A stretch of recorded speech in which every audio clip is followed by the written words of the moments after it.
And our police officers are already out and about across the country, engaging with members of the public who they see out and about. Now, there are some important powers that the police now have today with individuals that are not going to comply with the social distancing measures that the Prime Minister has announced. And that'll be the ability to issue a fixed penalty notice fine of £60. It'll be lowered to £30 if people pay it within 14 days. But that will escalate if people do not comply and people offend again.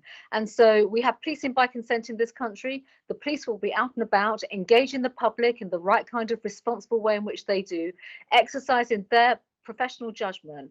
But the fact of the matter is the police now have powers to enforce fines if people do not comply with the social distancing measures that were announced by the Prime Minister earlier on this week.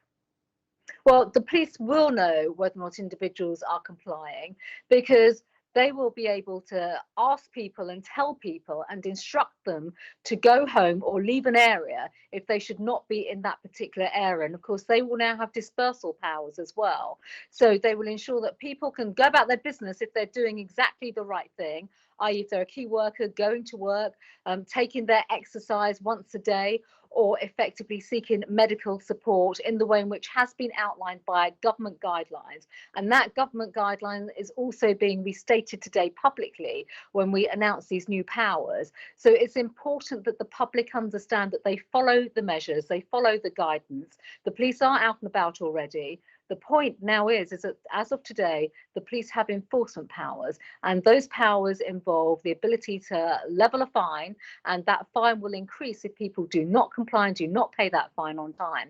And that'll be based under the fixed penalty notice and the regulations that are now coming into place today.